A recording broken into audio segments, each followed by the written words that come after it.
Ah, the old green screen, gray brick Game Boy brings back some classic memories. Car trips, playing games like this, Burger Time Deluxe, or Tetris, or Star Trek, or Super Mario Land. This one I picked up a few months ago in a little gaming market for 20 bucks. Works great. Has no scratches on the actual screen viewing area, which is really hard to find a Game Boy that isn't all scratched up. Works great, contrast is perfect. It's great to play when you're indoors and you have lots of bright lights. It's the it's a perfect little portable device of its time. Unfortunately, of course, because it's such a low resolution display, and the fact that it doesn't have any kind of light, backlight or front light, there's really no way to play this thing in the dark. I remember many times in the car or just even at home trying to turn up the contrast just right, try to angle the light on it just so I can play my game. How many of you remember those like giant light buoys you had to put on the top, plugged into the cartridge slot, put on the top that magnified the screen so that you could see what you were playing? If only they had made an original Game Boy with a backlight screen. If only that had ever been made. It would have been so awesome back in the day. Sit in a car, sit at home, wherever you are, no matter the lighting conditions, and play your classic Game Boy games. That would have been so awesome. You know what? They actually did come out with something like this that I just described. And introducing a very rare and wonderful line of Game Boys. Here we go. Boom shakalaka. Yes, my friends, this is the Game Boy Light. A Japanese-only console that was introduced in 1998. Only in Japan, never saw the light of day in Europe or the US, or anywhere else for that matter. It was only on the market for 11 months, and yeah, it didn't sell too well because a few months after it was released, the Game Boy Color came out, and everybody was all about color. So this is the rarest Game Boy line. It is a holy grail of Game Boy collecting if you are a Game Boy fan. These things usually run $120, $150, even up to $200 online for a boxed Game Boy Light. I didn't buy mine on eBay. I actually bought my Game Boy Light in Korea. And I didn't pay 125 bucks for it either. I paid $40. That's right, $40 for a very rare Game Boy Light. This is the box. Sadly, it did not come with the manual, but the box is in pretty decent shape. This is Game Boy Lights. It's some Japanese here about batteries, warnings, and different things. I assume that says something about how it takes the line of Game Boy cartridges for sale and use only in Japan. The Game Boy Lights. Alright, let's take a look at the console itself. And here she is. In beautiful, perfect A+ condition. Not a scratch anywhere.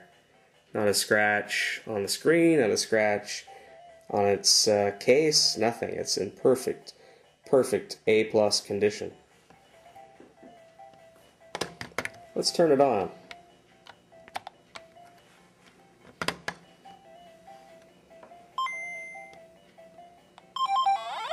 Ooh, we have Tetris loaded up in there.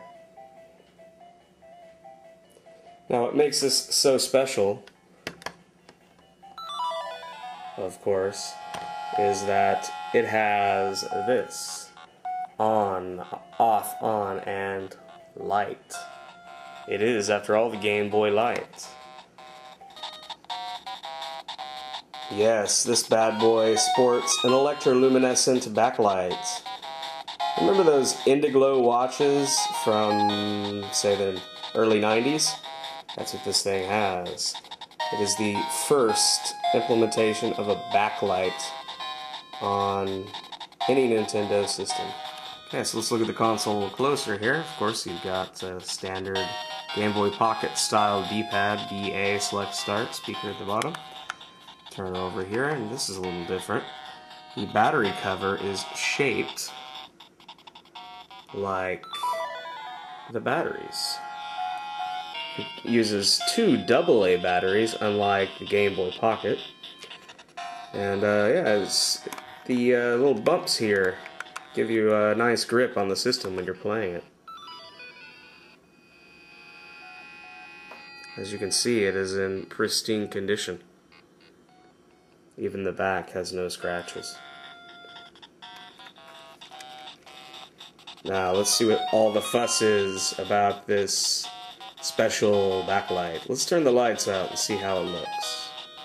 Of course, it's impossible to play a Game Boy, but the Game Boy Light, push the button one more time to the right, and you have your Indiglo styled beautiful screen. Look at that. Very visible, clear, even in the dark.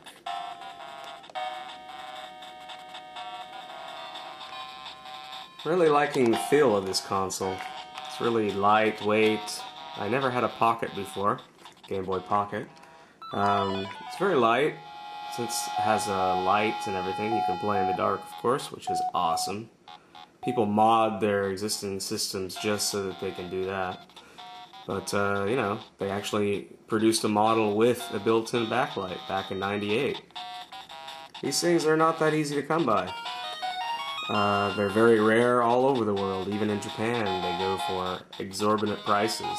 I was very lucky to pick this up in the box for $40 US. That is a pretty damn good deal.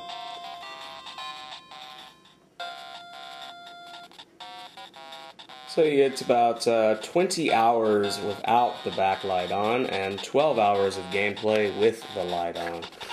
And that's with only two AA batteries. So that's pretty impressive. Thank you very much. Electroluminescent backlight. Stalking the Retros, always on the hunt for interesting and unique items. And this definitely qualifies. Some might call it the Holy Grail of Game Boys. The Game Boy Lights. This review is brought to you by a delicious glass of scotch.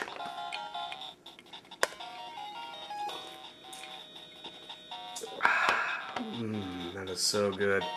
A little scotch Game Boy Light. Just a little bit. It's pretty yummy. Come on. It's alright, it'll make you brighter.